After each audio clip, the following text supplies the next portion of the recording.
எல்லாருக்கும் வணக்கம். இன்றைக்கி வீட்டு சமையலில் இறால் மிளகு வறுவல் எப்படி செய்கிறதுன்னு பார்ப்போம். அதுக்கு தேவையானது இறால் 1/4 கிலோ, சின்ன வெங்காயம், மிளகுத்தூள், ஜீரகத்தூள், சோம்புத்தூள், பச்சை மிளகா, மிளகாய்த்தூள், உப்பு, தக்காளி, கருவேப்பிலை, இஞ்சி பூண்டு பேஸ்ட்டு. இப்போ எப்படி செய்கிறதுன்னு பார்ப்போம். அடுப்பில் கடாய் வச்சுக்கணும். தேவையான அளவு எண்ணெய் ஊற்றிக்கணும். எண்ணெய் காஞ்சதும் சின்ன வெங்காயம் நைஸாக அரைஞ்சிக்கணும். நான் இறாலுக்கு வந்து சின்ன வெங்காயம் போட்டால் தான் நல்லாயிருக்கும்.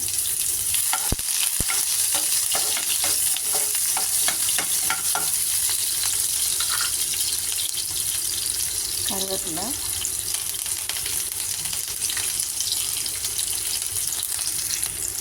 வெங்காயம் நல்லா வதங்கணும். வெங்காயம் வதங்கினா தான் நல்ல டேஸ்ட்டாக இருக்காது.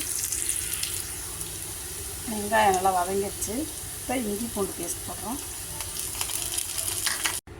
நல்லா வெங்காயம் வதங்கிடுச்சு. இஞ்சி பூண்டோட போட்டு நல்லா வெங்காயம் வதங்கிடுச்சு. இப்போ தக்காளி போடணும்.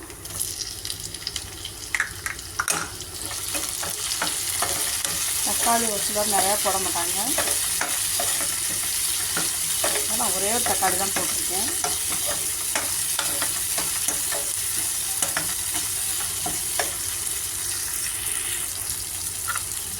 தக்காளி நல்லா வதங்கிடுச்சு. அடுத்து இந்த இறால் போடணும்.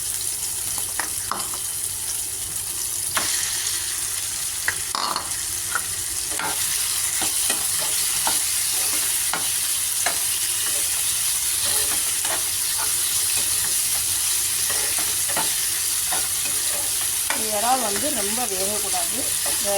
வந்துச்சுன்னா உங்களுக்கு ரப்பர் மாதிரி ஆயிரும். அதனால் தண்ணி ஊற்றுறோம். தண்ணியை ஊற்றக்கூடாது. உப்பு கொஞ்சம் போடணும். மிளகாய்த்தூள் கொஞ்சம், சோம்புத்தூள் கொஞ்சம்,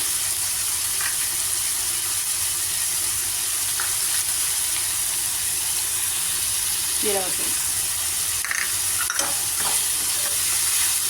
போட்டு தண்ணியெல்லாம் அதுவே ஊற்றணும். உப்பு போட்டுருக்கோம்ல, அதனால் இறால் வந்து தண்ணி ஊற்றணும்.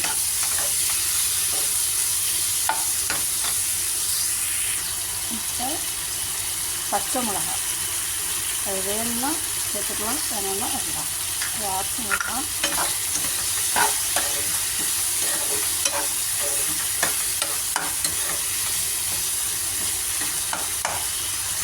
இப்போ மூடி போட்டு மூடிடுங்க.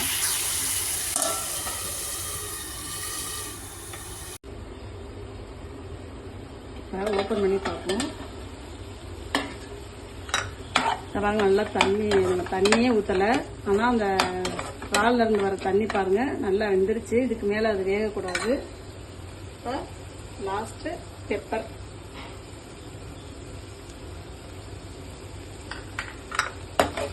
அவ்வளோதான். பெப்பர் போட்டு கொஞ்சம் நேரம் வச்சுக்கிட்டு இறக்கிடணும். அவ்வளோதான், ரெடி ஆயிடுச்சு. Pepper fry, prawn pepper fry ready ஆயிடுச்சு. இறால் மிளகு வறுவல் ரெடி ஆயிடுச்சு. நீங்களும் செஞ்சு பாருங்கள். எப்படி இருக்குன்னு கமெண்ட் பண்ணுங்கள், ஷேர் பண்ணுங்கள், லைக் பண்ணுங்கள்.